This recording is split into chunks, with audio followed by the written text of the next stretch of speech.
Oke, puji Tuhan kita boleh bertemu untuk siang hari ini. Kita belajar firman Tuhan secara sederhana melalui fasilitas Zoom yang ada.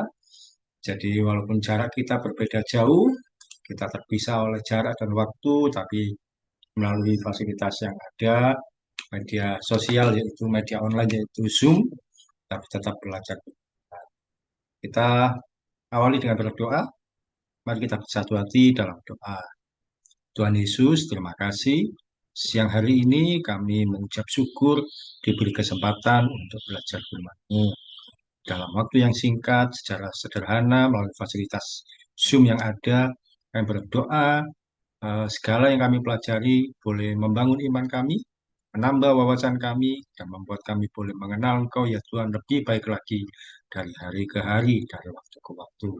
Kami serahkan dari memulai sampai selesainya. Ya, dalam satu nama Tuhan Yesus Kristus kami berdoa dan mengucap syukur. Amin. Oke, kita masuk di bagian terakhir dari seri Hukum Taurat. Ya, saya beri judul Jangan Mengingini Milik Orang Lain. Ya, ayatnya sebagai dasar ada di Keluaran 20 ayat 17. Firman Tuhan menuliskan, jangan mengingini rumah sesamamu, jangan mengingini istrinya, atau hambanya laki-laki, atau hambanya perempuan, atau lembunya, atau keledainya, atau apapun yang dipunyai sesamamu. Ini adalah hukum Taurat yang ke-10 atau yang terakhir. Dan kita akan melihat bagaimana terjadinya bagi hidup kita. Hukum Taurat ke-10 ini memerintahkan jangan mengingini milik orang lain. Diberikan secara rinci, jangan mengingini milik rumah sesamamu. Jangan mengingini istri, hamba laki-laki atau perempuan. Jangan juga mengingini lembu atau keledai atau apa. Kata mengingini milik orang lain memiliki pengertian iri hati. Jadi tidak boleh iri hati dengan apa yang dipunyai oleh orang lain. Perintah ini dikeluarkan karena bangsa Israel ketika berjalan di padang gurun melintasi tanah yang didiami oleh bangsa lain. Sehingga Tuhan memberi perintah, jangan mengingini milik orang lain yang ada di sekitar mereka berjalan. Jangan mengingini milik orang lain yang ada di eh, bangsa-bangsa yang mereka lewati. Oke, sekarang kita akan memasuki apa maknanya bagi hidup kita. Yang pertama, iri hati, mengingini milik orang lain kan iri hati. Iri hati selalu menimbulkan kekacauan. Tak tolong Nelva, Yakobus 3 ayat 16. Yakobus 3 ayat 16. Sebab di mana ada iri hati dan mementingkan diri sendiri, di situ ada kekacauan dan segala macam perbuatan jahat. Iya, iri hati memiliki pengertian merasa kurang senang melihat kelebihan orang lain. Orang lain yang lebih beruntung, lebih baik, dan sebagainya. Jadi kurang senang kalau melihat kelebihan orang lain. Bahkan dikatakan cemburu atau sirik atau dengki. Ini pengertian dari Kamus Besar Bahasa Indonesia. Jadi iri hati itu apa? Kalau orang merasa kurang senang melihat kelebihan orang lain. Cemburu atau dengki. Kata iri hati selalu berkaitan dengan hal yang negatif. Contohnya kalau teman kita punya handphone baru, kita iri, ingin punya handphone yang lebih bagus dari dia. Kalau seseorang punya kedudukan yang lebih tinggi jabatannya, kita iri dan merasa bahwa kita ini yang lebih layak dari dia. Oh, kok dia yang dipilih jadi ketua kelas, saya ini yang paling bisa dari dia. Allah kalau cuma ngomong gitu aja saya bisa, dan sebagainya. Kita iri melihat seseorang lebih berprestasi dalam pendidikan atau pekerjaan. Ya, bisa tuliskan juga lebih celaka kalau orang iri pada pasangan orang lain. Tapi kalau yang sudah punya pasangan. Hati-hati dengan perasaan iri yang timbul di hati kita, karena ketika orang iri bisa menyebabkan permusuhan, pertengkaran, kebencian, dan konflik yang tidak berujung. Iri, kenapa sih kamu yang dipilih? Padahal kan saya juga bisa. Nah, itu kan iri. Kenapa kamu yang dibelikan? Misalkan bersaudara, kayak Niko dan Elva. Misalkan yang satu dibelikan barang yang baru. yang satu masih ditunda berikut. Mungkin bisa kalau iri bisa saling bertengkar. Kenapa kok kamu terus yang dibelikan? Kok bukan saya? Sebagainya. Lalu apa yang harus kita lakukan? Lebih baik kita bersyukur atas apa yang ada pada kita sampai saat ini. Teman kita punya HP baru, ya nggak apa-apa. HP saya masih bisa dipakai. Teman kita punya eh, kedudukan yang lebih baik, ya kita nggak apa-apa. Mungkin dia memang yang layak untuk dipilih. Lalu apa yang harus kita lakukan? Ya kita merasa bahwa kita berkata pada diri sendiri, memang dia pantas memiliki. Oh, memang teman saya, saudara saya ini memang pantas punya HP baru. Memang dia pantas punya kendaraan baru. Dia memang pantas punya hal-hal yang baik yang baik. Dia layak dapatkan prestasi dan sebagainya. Dan tidak ada salahnya kita mendatangi teman kita ngomong dengan tulus. Handphone kamu bagus, beli di mana? Mudah-mudahan saya juga bisa memiliki handphone sebagus itu. Itu kan kalau kita ngomong dengan baik, dengan tulus, kita akan mengalahkan iri hati kita. Kalau teman kita menjadi juara kelas, kita nggak perlu iri. Kita bisa memberi selamat. Selamat ya, kamu memang layak mendapatkan prestasi yang sekarang ini. Kita menjabat tangan dengan senyuman yang tulus, yang mantap. Maka kita akan bisa menutupi rasa iri hati yang timbul dalam hati kita. Jadi, poin pertama, iri hati menimbulkan kekacauan. Yang dilakukan apa? Kita kita mengucap syukur dengan apa yang ada pada kita. Dan tidak ada salahnya kita berkata pada orang lain, selamat ya atas yang kamu raih. Bagus sekali pada yang kamu punya dan sebagainya. Kita menutupi iri hati kita. Tanpa dibuat-buat, tanpa direkayasa, kita ngomong dengan tulus. Nah, menurut Niko, ada nggak contoh di Alkitab menunjukkan orang itu iri? Siapa kira-kira? Ada nggak? Pernah tahu mungkin cerita dari sekolah minggu atau dari siapa? Contoh di Alkitab, orang yang iri. Banyak sebenarnya.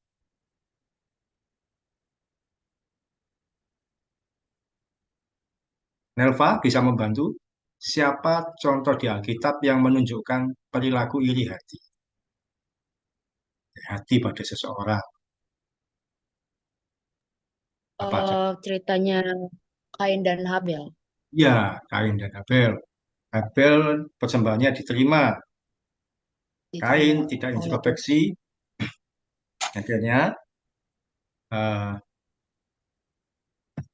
dia iri karena persembahannya dia tidak diterima sama Tuhan. Sehingga kan konter apa koreksi diri. Kenapa kok saya tidak diterima? Terus kalau menurut Niku ada contoh menemukan? Kurang tahu, Pak.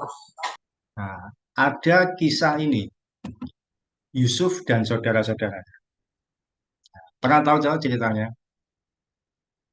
Yusuf Yakub ayahnya memperlakukan Yusuf lebih dari saudara-saudara karena dia kan adik yang nomor 11. Dibelikan baju yang bagus sekali. Nah, saudara-saudaranya kan iri. Kenapa kok kita tidak diperlakukan sama seperti adik kita? Sehingga ketika Yusuf mendatangi mereka, saudara-saudaranya iri. Nah, Yusuf pun kita tahu ceritanya dimasukkan ke dalam sumur dan dijual ke orang lain. Itu iri. Ada juga Raja Saul. Ketika Daud berhasil mengalahkan Goliat, rakyatnya atau bangsa Israel bilang, Saul mengalahkan beribu-ribu, tapi Daud mengalahkan laksa-laksa.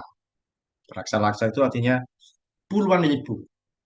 Dan itu yang membuat Raja Saul iri kepada Daud, sehingga mengejar Daud untuk dibunuh sepanjang umur hidupnya. Saul mengejar Daud, sampai akhirnya Saul yang mati sendiri. Jadi contoh-contoh tentang iri hati di Alkitab. Oke, yang poin kedua, jangan iri pada orang yang berbuat jahat. Kalau tadi kan iri hati menimbulkan kekacauan. Karena iri hati adalah hal yang negatif.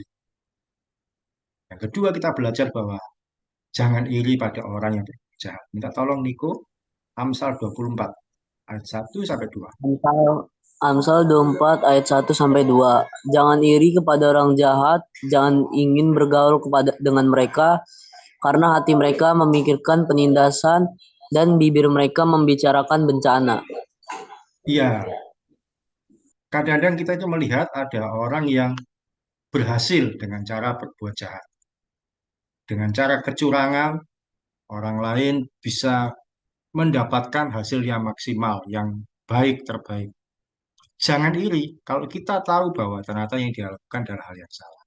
Contohnya, pernah nggak kalian mungkin melihat, mengetahui ada satu teman karena dia nyontek, nyuntuh, atau berbuat curang waktu ulangan, nilainya bagus, melebihi teman-teman lain yang mengerjakan dengan jujur. Pernah Niko menjumpai seperti itu? Ada Pernah, tuh. Pak? Nah, Sering. Teman sekelas. kamu ikut nyontek nggak?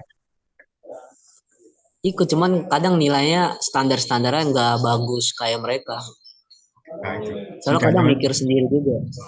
Oh, ya, saya juga sering menjumpai seperti itu. Oh, teman dengan nyontek nilainya lebih bagus.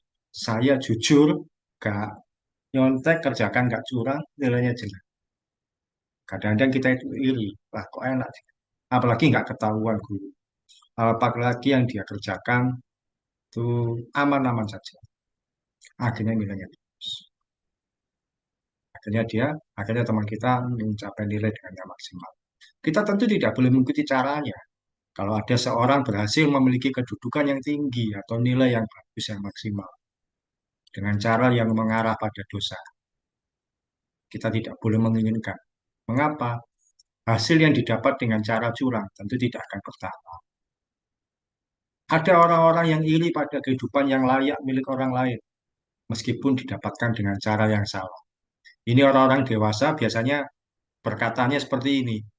Enak ya jadi koruptor, uangnya banyak, tidak mikir lama kalau perlu beli sesuatu, tinggal disebutkan apa yang diinginkan. Kalau di penjara paling berapa tahun, uangnya masih banyak dan sebagainya.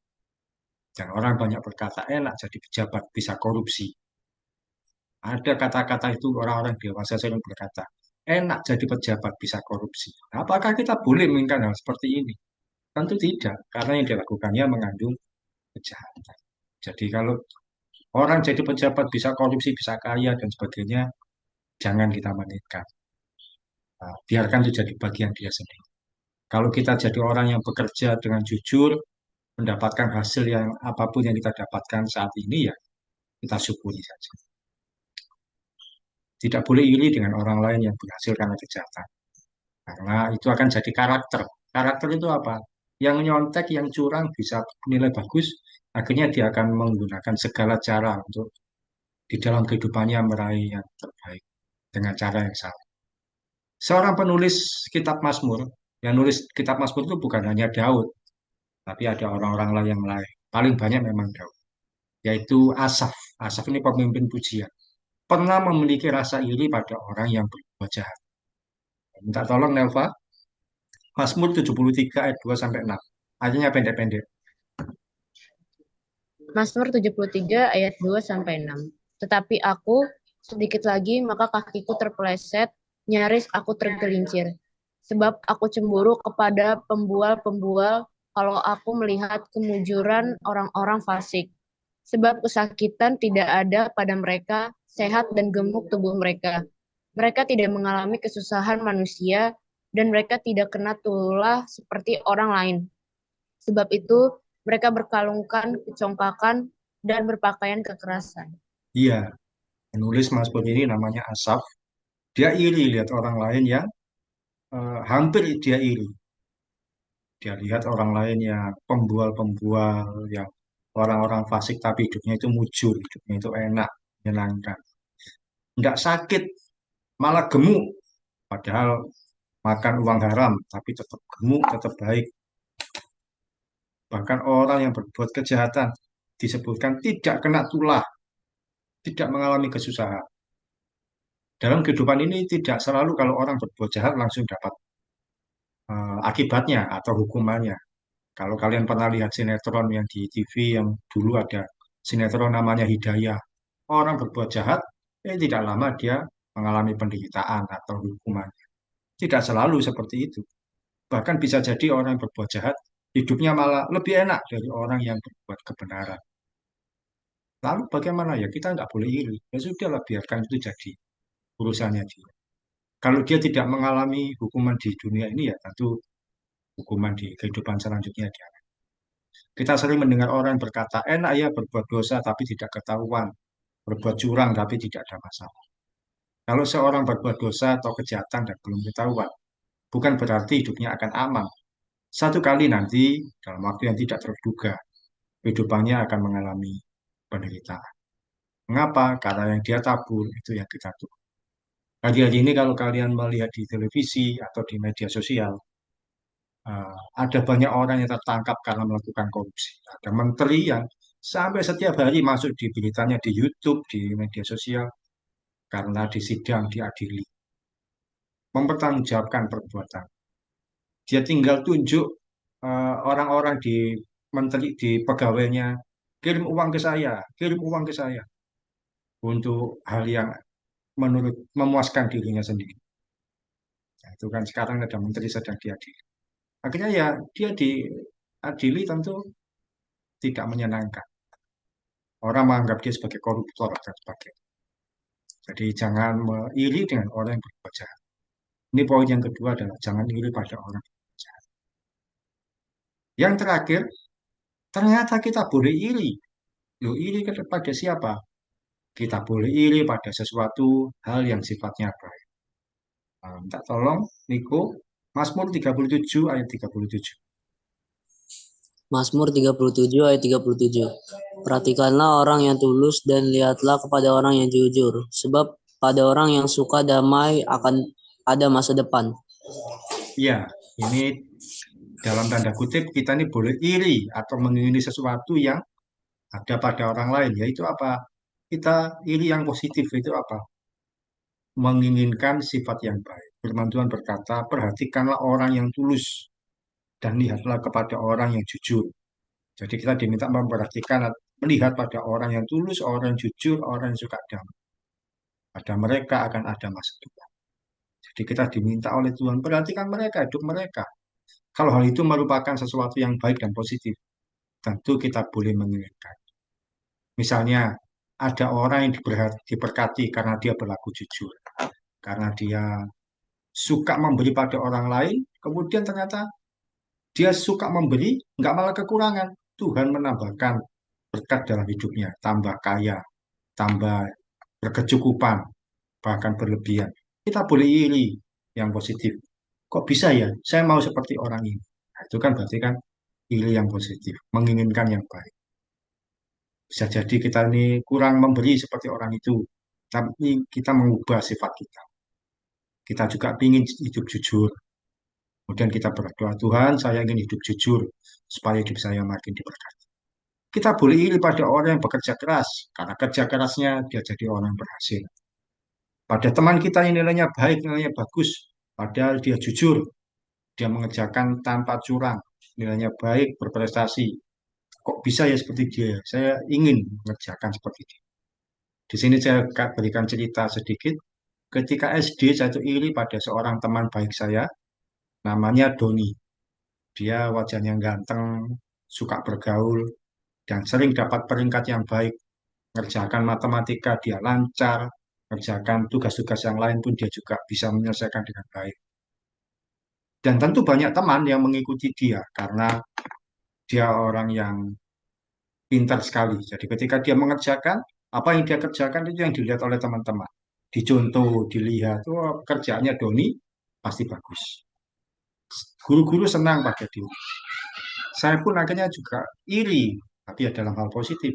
Gimana ya saya bisa mempunyai nilai minimal sama dengan Doni. Kalau melebihi mungkin saya tidak bisa. Tapi bagaimana saya bisa berbuat yang baik, yang sama.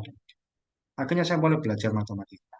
Sejak kelas 4 SD, saya mulai belajar lebih sungguh-sungguh lagi. Oh, ternyata kalau kuadrat itu hasilnya seperti ini. Oh, kalau ternyata ada pangkatnya itu ternyata begini. Kalau 3 pangkat 2 itu berarti 9, bukan 6. Dan sebagainya saya belajar. Eliminasi, substitusi.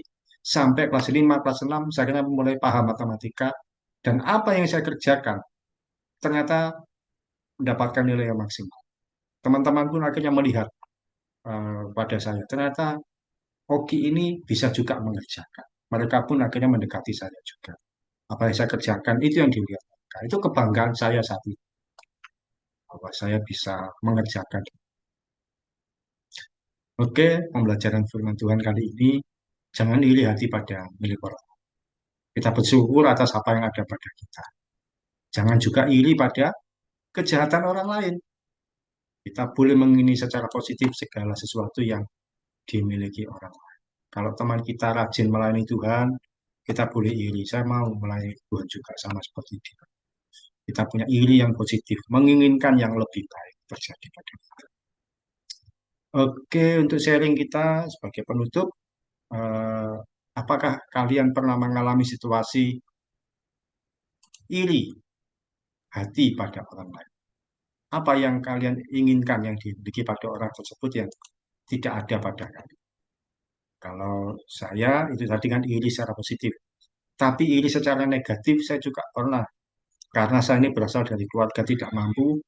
Ketika saya SMA, SMA itu, oh ketika saya sudah mulai kuliah, kuliah itu kan sudah mulai ada banyak HP-HP yang beredar. Kalau SMA belum ada HP. Saya melihat orang lain punya HP yang lebih canggih, sementara HP saya HP yang cuma bisa SMS dan telepon. Teman saya punya HP yang bisa kamera dan sebagainya. Walaupun kameranya tentu lebih mahal daripada sekarang ini kan HP berkamera lebih. Saya menginginkan kok bisa saya bisa seperti mereka. Kadang saya juga iri ketika teman saya bercerita, teman-teman SMP. Ketika saya SMP, teman-teman saya adalah anak-anak pejabat, anak-anak orang kaya. Mereka bercerita pergi ke tempat hiburan ini, pergi ke liburan ke sini. Dan saya tuh iri, ingin seperti mereka, tapi nggak mungkin. Orang tua saya tidak mau. Jadi itu iri yang ada pada saya, yang membuat saya itu tidak nyaman, minder ketika bertemu dengan teman-teman. Karena saya anak orang yang tidak mau. Apa saya kondektur, tidak mungkin saya bisa seperti itu. Tapi kan berikutnya akhirnya saya menyadari bahwa saya bersyukur atas apa yang ada pada saya sampai saat ini. Sekalipun tidak seperti orang lain, tidak berkelebihan, tidak apa. Tuhan sudah membuat saya cukup untuk hidup sampai. Nelva pernah mengalami situasi kamu iri pada temanmu, pada orang lain? Eh, Kalau saya sih mungkin lebih ke kayak contoh kayak prestasi di sekolah waktu itu kayak melihat orang yang bisa dapat ranking 1, ranking 3 besar gitu tuh merasa kayak ya kok mereka bisa ya kok aku nggak bisa. Terus dalam hal main musik juga orang-orang main bisa jago banget kok kayak keren ya orang bisa main musik jago banget gitu. Ya, itu Pengen iri, gitu kayak dia. iri yang positif. Tapi hal yang negatif, pernah apa tidak?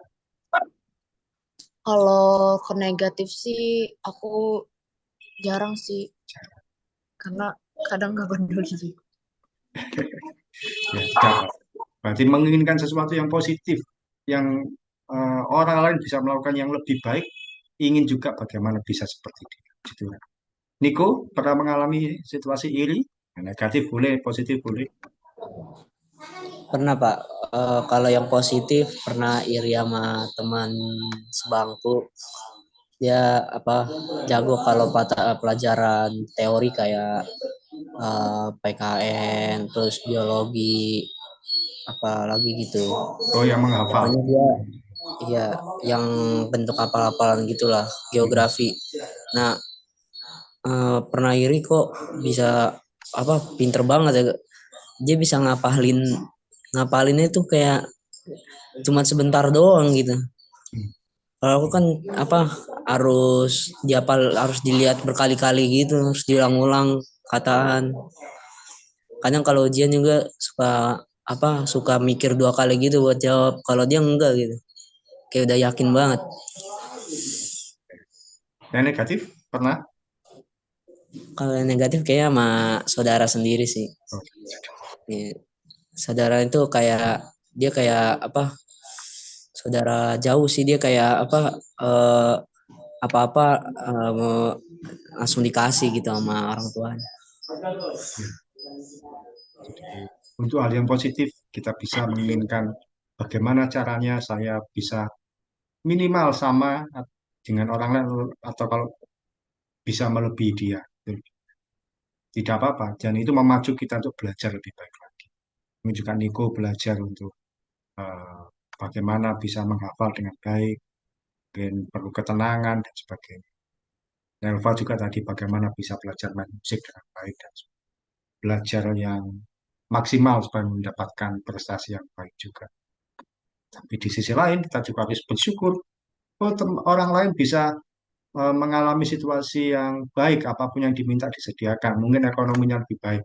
Ya tidak apa-apa, kita mengucap syukur bahwa uh, kita mungkin tidak sama dengan dia, tapi kita punya Tuhan yang kita doakan, Tuhan pasti sedia dengan cara yang istimewa, lebih daripada minta ke orang tua dapat, tapi kita minta ke Tuhan, Tuhan menyediakan seperti kejutan. Oke, itu saja untuk hari ini. Saya akan menutup dalam doa. Kita berdoa bersama. Mari kita berdoa. Tuhan Yesus, terima kasih untuk edisi hari ini kami belajar firman-Mu supaya kami tidak mengingini milik orang lain ya Tuhan. Ajari kami itu tidak iri hati pada sesuatu yang bersifat negatif. Tapi kami boleh menginginkan yang bersifat positif, yang berprestasi, yang hal yang baik dalam kehidupan kami. Terima kasih Tuhan Yesus. Berkati juga Niko dan Elva untuk hari-hari mendatang ini akan menghadapi ulangan kenaikan kelas, memberikan hikmat dalam mengerjakan, menyelesaikan dalam menjadi bagiannya, dan sampai pada pengumuman penerimaan rapot kami percaya mereka mendapatkan hasil yang terbaik dan naik kelas ya Tuhan, naik tingkatan berikutnya di SMA. Terima kasih Tuhan Yesus. Kami berdoa dan mengucap syukur di dalam nama Tuhan Yesus. Amin. Oke, terima kasih Niko dan Eva. Dan Terima berkati Sama kasih, Pak. Kak.